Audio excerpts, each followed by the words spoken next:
우리 찬양이 끝나면 박수를 합니다만 우리 성가대원들이 수고를 많이 하셨지만은 성가대원들에게 박수를 드리는 게 아니고 하나님께 영광을 돌리는 박수를 드리는 것입니다. 우리 뜨겁게 하나님 감사합니다 이렇게 말하면서 하나님께 영광을 돌리는 박수를 하겠습니다. 하나님 감사합니다. 할렐루야. 할렐루야. 감사합니다. 네, 저를 한 번 더 따라서 해주세요. 예수님 사랑합니다. 예수님 찬양합니다. 할렐루야. 네, 어제 점심을 먹는 중에 우리 교회 국어 선생님에게 제가 물어봤어요. 집사님, 왜 이렇게 국어 시험이 어렵습니까? 그랬더니 우리 집사님 하는 말이, 목사님, 지금은 국어만이 아니라는 거예요. 많은 수학 문제도 있고 그렇게 해서 왜 그렇게 할까? 국어라고 하는 것은 듣기, 말하기, 읽기, 쓰기 네 가지만 잘하면 되는 것이 아닐까? 이렇게 생각을 해봤습니다. 지난 목요일 날 우리 전국에서 수능 시험을 봤는데 첫 시간부터 수험생들은 말도 안 되는 문제 때문에 진을 다 뺐다고 하는 그런 뉴스를 들었습니다. 오늘 우리 고3 학생들이 다 나왔는지 잘 모르겠습니다. 시험을 치르고 난 다음에 어떤 사람이 쓴 글을 읽어보았습니다. 국어교육이란 우리 말과 우리 글을 일상생활에 바르게 쓰도록 가르치고 배우는 것이다. 생각을 말과 글로서 표현하고 그것을 남이 듣고 읽어서 생활에 도움이 되는 것이다. 국어 수능 시험 31번째 문제, 우리 시험 문제가 국어라고 여기는 사람이 과연 정상인가 묻고 싶다. 국어교육과는 전혀 별개인 자연과학 문제인지 우주과학 문제인지 알 수가 없다. 이런 문제를 내서 학생들을 절망에 빠뜨리는 게 교육당국인가, 시험 출제 우연인가, 그러면서 여러 가지 얘기를 썼더라고요. 국어교육이란 우리 말과 우리 글을 제대로 말하고 듣고 쓰고 읽는 교육이어야 한다. 이런 식의 국어교육을 시켜서 과연 노벨 문학상을 기대할 수 있겠는가? 학생을 절망하게 하는 교육은 사라져야 된다. 글쎄 저는 잘 모르겠습니다. 얼마나 여러분들이 공감을 하는지, 학생들이 공감을 하는지 잘 모르겠습니다만 우리 수험생 여러분들은 물론 열심히 잘 적응해 나가야 되지만 하나님 말씀 안에서 비전을 두고 믿음으로 살아갈 때에 주님의 도우심을 구하는 우리 어린 학생 또 우리 청년 여러분 되기를 예수님 이름으로 축원합니다. 학생들의 진로를 지도해야 될 고3 교실은 혼란에 빠졌다고 합니다. 사회적으로 온통 원망과 분노의 소리가 들끓고 있고 감정에 격양되어서 많은 사람들이 그 분노를 참지 못하는 그런 일들이 적지 않습니다. 우리 성도들을 보더라도 개인적으로 감사한 일도 많이 있지만은 또 여러 가지 어려움들, 문제들과 씨름하면서 힘겹게 살아가는 그런 모습들을 보고 있습니다. 그러나 사랑하는 성도 여러분, 모든 문제들을 하나님 앞에 내려놓고 오늘 우리 하나님께서 구원하신 은혜, 생명 주신 은혜를 감사하며 찬양하는 이 자리가 될 수 있기를 예수님 이름으로 축원합니다. 만약에 우리가 어려운 때라고 감사와 찬양을 잃어버린다면 어찌 우리를 참된 신앙인이라고 할 수가 있겠습니까? 우리 기도인됨과 우리의 거듭난 증거가 무엇입니까? 어떤 조건이나 환경 속에서도 하나님을 찬양하며 감사하는데 그 믿음의 증거가 있는 줄로 믿습니다. 그런 감사를 드릴 때에 하나님의 능력과 하나님 행하시는 기적을 경험하게 될 줄로 믿습니다. 다니엘은 평생을 의롭게 살았습니다. 평생을 기도하며 살았는데 억울하게 그는 모함을 받고 사자굴 속에 집어 던져지게 되었을 때에도 오히려 하나님께 감사의 기도를 드렸을 때에 하나님의 능력을 경험했습니다. 선지자 하박국은 악인이 처처에 횡행하고 하나님의 공의가 사라진 것처럼 보이고 나라의 주권이 상실되어가는 형편에서도 그는 노래하였습니다. 비록 무화과나무가 무성치 못하며 포도나무에 열매가 없으며 감람나무에 소출이 없으며 밭에 먹을 것이 없으며 우리의 양이 없으며 외양간에 소가 없을지라도 나는 여호와로 말미암아 즐거워하며 나의 구원의 하나님으로 말미암아 기뻐하리로다. 우리 사랑하는 성도님들, 감사드리기 때문에 오늘 감사하는 것만이 아니라 여러분 자족하고 감사하고 사랑하고 기뻐하는 삶이 여러분 삶의 아름다운 가치관이 될 수 있기를 예수님 이름으로 축원합니다. 오늘 4가지 간단하게 무엇을 감사해야 될까? 첫 번째, 우리에게 생명을 주시고 이 땅에 살게 하신 하나님의 은혜를 감사하는 여러분 되시기를 예수님 이름으로 축원합니다. 여러분, 우리가 사람으로 태어나서 하나님이 지음받은 사람의 형상을 가지고 살아간다고 하는 그 존재함, 그 긍지, 그 자긍심을 잃어버리면 어떻게 되겠습니까? 오늘날 생명의 존재함을 모르는 그런 세대를 만났습니다. 하나님이 만드신 자연 속에서, 이 지구 환경 속에서 우리 하나님을 찬양하며 서로 사랑하며 섬길 수 있도록 허락받은 생명을 귀히 여기고 살아있는 동안에 이 생명의 노래를 그치지 않는 우리 하나님의 자녀들 되기를 예수님 이름으로 축원합니다. 저는 놀라운 지구라고 하는 그런 책을 읽어본 적이 있습니다. 그 책을 읽어보면서 우리가 이 땅을 밟고 살아가는 것이 그냥 우연이 아니구나, 이것이 그냥 이렇게 저절로 된 것이 아니구나, 정말 감탄과 그 경이로움을 느끼지 아니할 수 없는 그런 많은 것들을 보게 되었습니다. 저는 자연과학자가 아닙니다. 저는 우주를 잘 모르지만은 그러나 그 책을 보면서 지구가 어떻게 조성되었고 어떻게 움직이는지를 보면서 정말 신기하다, 신기해라고 하는 생각을 하게 되었습니다. 여러분 아시는 것처럼 지구는 23.5도로 기울어져 있습니다. 지구는 자전과 공전을 계속 반복하고 있습니다. 근데 여러분, 이 지구의 지구축이 23.5도에서 조금만 벗어나면은 엄청난 문제가 발생한다고 합니다. 하루 24시간인데 만약에 24시간이 되었다가 26시간이 되었다가 그런다면은 얼마나 큰 혼돈이 생기는지 상상할 수 없다고 합니다. 그냥 우리가 바빠서 잃어버리고 살기 때문에 그렇지, 자세히 살펴보고 생각하면 내가 밟고 살아가는 이 땅이 얼마나 놀라운지를 생각하지 않을 수가 없습니다. 여러분, 지구의 길이가 태양으로부터 조금만 더 멀어지면은 얼마나 큰 현상이 벌어질지 알 수가 없습니다. 만약에 태양으로 조금만 더 가까이 가도 우리는 살 수가 없을 것입니다. 지구의 크기가 현재보다 조금 더 커도 안 되고 작아도 안 되고, 근데 보니까 시간, 각도, 거리, 크기가 조금만 변형이 생기면 우리는 살아갈 수가 없는 거예요. 여러분, 어떻게 이것을 우연이라고 할 수가 있습니까? 우연히 된 거야.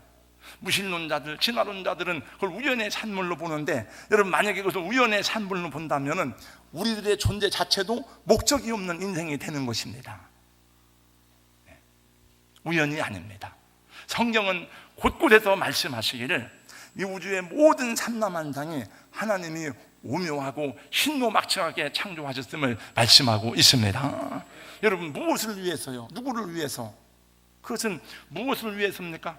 저와 여러분을 위해서, 하나님이 창조하신 사람을 위해서 하나님이 이 놀라운 우주와 지구를 우리에게 허락해 주셨다는 것입니다. 시편 19편에서는 하나님이 이 자연 계시와 하나님의 특별 계시에 대해서 노래하고 있습니다. 하늘이 하나님의 영광을 선포하고 궁창이 그의 손으로 하신 일을 나타내는도다. 날은 날에게 말하고 밤은 밤에게 지식을 전하니 언어도 없고 말씀도 없으며 들리는 소리도 없으나 그의 소리가 온 땅에 통하고 그의 말씀이 세상 끝까지 이르도다. 하나님의 해를 위하여 하늘에 장막을 베푸셨도다. 해 돋는 데서부터 해 지는 데까지 여호와의 이름에 찬양을 받으리로다. 할렐루야. 여러분, 혹시 지금 막 어지러운 분이 있어요? 제가 어느 날 제 아내가 들어누워 있는데 차도 안 탔는데 어지럽다고 그러길래 왜 이렇게 어지럽지? 그래서 왜 어지러워? 지구가 돌아가니까 어지럽지. 그냥 웃으면서 그런 얘기를 한 적이 있습니다. 제 아내가 어지러운 건 지구가 돌아가기 때문에 어지러운 게 아니에요. 자기 문제지. 여러분, 만약에 차를 타고 시속 150km를 달리면은 핸들이 떨리더라고요. 떨리고, 보트를 타고 60km를 타고 가는데 정말 어지러질 하더라고요. 멀미가 나더라고요. 근데 지금 여러분, 우리가 타고 있는 이 지구라고 하는 이 지구는 시속 1674km로 돌고 있습니다. 회전을 하고 있습니다. 공전의 속도는 10만 7,280km로 계속 여행을 하고 있습니다. 근데 왜 이렇게 어지럽지도 않고 불안하지도 않고, 여러분 얼마나 신기합니까? 우리 하나님의 놀라운 섭리를 찬양하지 않을 수가 없습니다. 생명을 주신 하나님께 감사하고 영광을 돌리지 않을 수가 없는 줄로 믿습니다. 여러분, 이 세상을 보면서, 이 세계를 보면서 경이로움을 느낄 수 있기를 예수님의 이름으로 축원합니다. 참 아름다워라. 다 같이요. 주님의 세계는 저 솔로몬의 옷보다 더 고운 백합화. 주 찬송하는 듯, 주 찬송하는 듯 저 맑은 새소리 내 아버지의 지으신 그 솜씨 깊도다. 할렐루야. 여러분, 이렇게 여러분 입술을 열어서 찬양하는 것을 하나님이 좋아하신대요. 하나님이 기뻐하신답니다. 할렐루야. 두 번째, 하나님의 구원하심이 놀랍습니다. 흑암에 갇힌 백성을 구원하시려고 하나님이 세상에 인간의 몸을 입고 이 땅에 오셨으니 그분이 바로 예수 그리스도십니다. 그 하나님의 사랑을 생각하면 어찌 그분 앞에 우리가 무릎 꿇지 않을 수가 없고, 어찌 그분 앞에 노래하고 감사하지 않을 수가 있습니까? 하나님의 은혜에 대한 그 백성의 가장 귀한 응답과 헌신이 뭐냐? 그거는 찬양이에요. 찬양. 우리가 무엇을 많이 하는 게 아니고, 물론 전도도 하고 복음도 전해야 되고 예배당도 건축해야 되지만 그런 것은 두 번째, 세 번째. 가장 귀한 응답은 하나님을 찬양하는 겁니다. 우리 온 힘을 다해서. 근데 그 은혜를 모르면 어떻게 찬양이 되겠습니까? 이 세상에서도 은혜를 모르는 사람을 짐승만도 못하다고 하는데, 여러분, 하나님의 형상대로 지음받고 만물의 영장대로 피조된 저와 여러분이 그 하나님의 구원의 사랑을 모르고 살아간다면 어찌 그것을 사람다운 사람이라고 하겠습니까? 하나님께서 자기 백성에게 가르치신 가장 귀한 것, 감사와 찬양입니다. 오늘 봉독한 말씀에도 보세요. 1절 2절 말씀해 보니까 온 땅이여 여호와께 즐거운 찬송을 부를지어다. 기쁨으로 여호와를 섬기며 노래하면서 그의 앞에 나아갈지어다. 우리 하나님의 전에 들어올 때마다 4절 말씀해 보니까 감사함으로 그의 문에 들어가며 찬송함으로 그의 궁정에 들어가서 그에게 감사하며 그의 이름을 송축할지어다. 여러분, 찬양은 우리 기분과 감동에 따라 하는 게 아니에요. 할렐루야, 오늘 기분이 좋네, 하나님 감사합니다, 그리고 찬양하고, 오늘은 찬양할 기분이 아니야. 오늘 내 감동이 상했어, 자꾸 나 말 시키지 마. 그거는 참된 예배자가 아닙니다. 우리는 내 기분과 상관없이, 내 환경과 상관이 없이, 나의 감정과 상관이 없이 하나님 앞에서는 기쁨으로 찬양함이 합당한 예배자의 자세인 줄로 믿습니다. 진실한 예배자는 자신의 감정이나 기분 위에 찬양을 건설하지 않습니다. 여러분, 죄와 사망의 저주에서 사단의 속박에서 우리를 구원하신 하나님의 은혜, 하나님의 구원은 세상 어떤 것과 비교할 수 없는 축복이고 우리 인생의 영광이 되는 줄로 믿습니다. 로마서 8장 39절 이하의 말씀에 보니까 가난도 질병도 죽음도 천사도 어떤 능력자라도 예수 그리스도 안에 있는 하나님의 사랑을 끊을 수 없다 말씀했습니다. 찬양과 감사의 삶이 저와 여러분으로 하여금 시련과 고난을 이기고 승리하게 하시며 풍성한 삶을 누리게 하시기를 예수 이름으로 축원합니다. 세 번째, 함께할 가족들을 주신 것을 감사해야 돼요. 인간이 경험하는 가장 비참한 상태가 무엇인지 아십니까? 그것은 아무도 나와 함께 할 사람이 없다는 것입니다. 자식도 없습니다. 친구도 없습니다. 동역자도 없습니다. 부모 형제도 없습니다.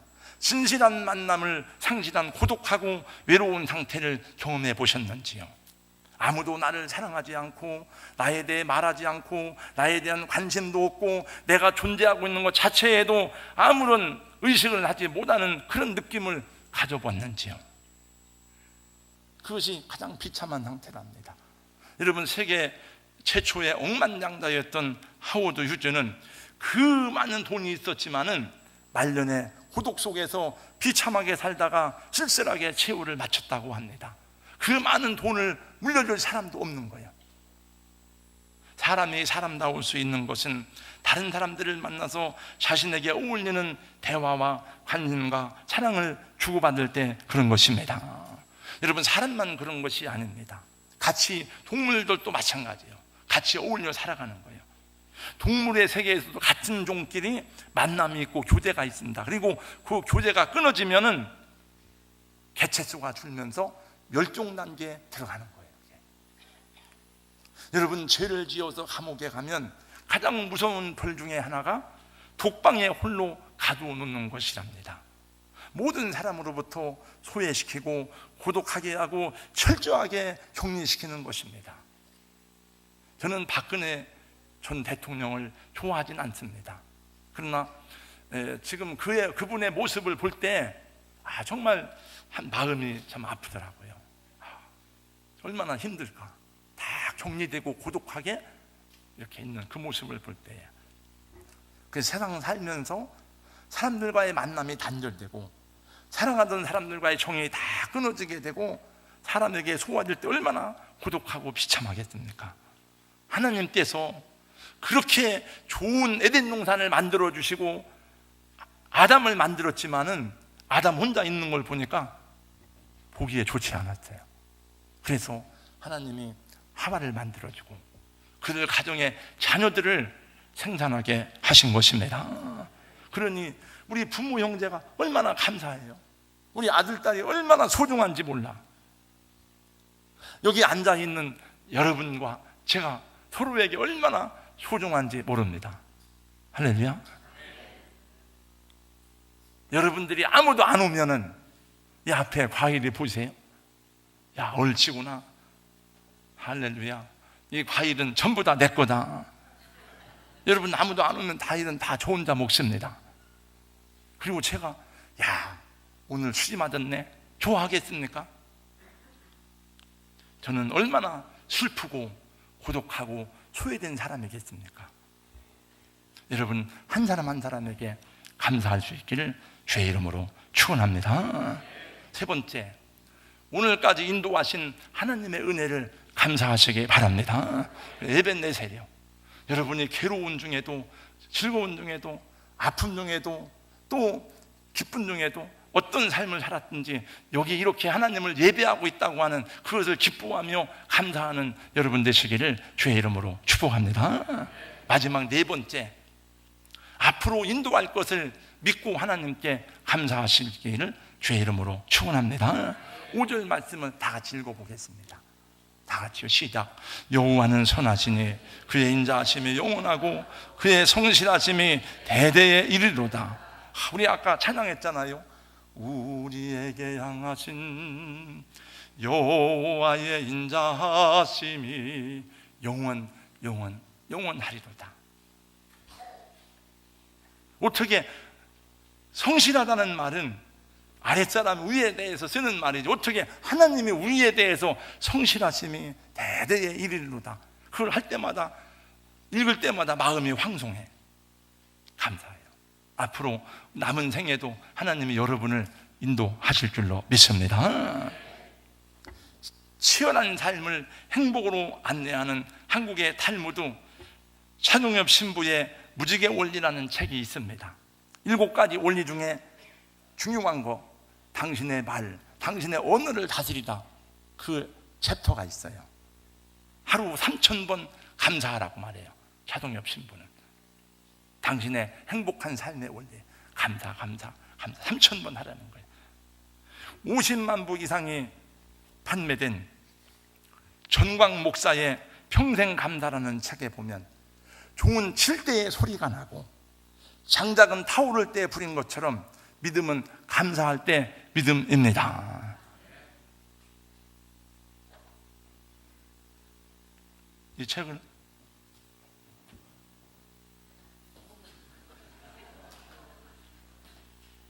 사실은 제가 우리 아이들도 있고 그래가지고 저는 마이크 들고 설교하는 게 편해, 여기 오는 것보다. 그래서 밑에서 하다가 맨 앞에 앉는 사람을 치려고 그랬는데 그냥 위에서 이렇게 하겠습니다. 오늘 또 감사, 내일 또 감사, 평생 감사하는 축복의 성도들 되기를 예수님 이름으로 축원합니다. 축복합니다. 오늘 어린이들이 있어서 잠깐 영상을 하나 보겠습니다.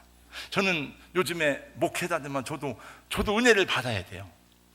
그래서 부흥회도 하고 새벽 특세도 하고 거기다가 내일 저녁 다니엘 기도회를 또 은혜를 받는데, 제가 지난 며칠 전에 간증을 했어요. 저 어느 날 사무실에서 설교 준비하다가 막 울었어요. 이렇게 좀 하나님이 그런 감동을 주더라고요. 근데 어제 저녁에 또 이걸 듣는데 그 참 목사도 아닌데 선교사도 아닌데 그 하나님께서 한국의 많은 사람들을 놀랍게 사용하는 것들을 보는데, 이분은 복화술 연구소 안재우 소장입니다. 1시간짜리 영상 가운데 한 10분만 보겠습니다. 제목은 하나님의 손입니다. 재밌어요. 아이들 잘 한번 보세요. 한번 틀어주세요. 이분은 혼자 다 하는 거잖아요. 이게 입을 열지 않고 어떻게 저렇게 말을 정확하게 할 수 있을까? 저도 어제 저녁부터 해봤는데 조금 되더라고요. 제 아내가 다 알아듣더라고요, 그거는. 근데 참 어제 저녁에 많이 울었을 것 같아요. 이 뒤에도 내용이 많은데 혹시 보실 분들은 언제든 인터넷에서 볼 수가 있습니다. 이제 하나님의 손이라는 제목인데, 우리 하나님이 붙잡아주지 않으면 다 아무것도 아니다 하는 그런 내용이죠. 기도하겠습니다. 하나님 감사합니다. 사도행전 16장에서는 분명히 말씀하고 있습니다. 믿는 사람이나 믿지 않는 사람이나 모든 사람의 호흡을 주장하시는 분이 하나님이심을 증거하고 있습니다. 내 능력으로 내 힘으로 사는 것 같지만 하나님이 한순간도 붙들어지지 아니하면 살 수 없는 연약한 인생임을 고백하고 주의 손에 붙들려 살아가는 우리 하나님의 귀한 자녀들 되게 하여 주시옵소서. 예수님 이름으로 기도하옵나이다. 아멘.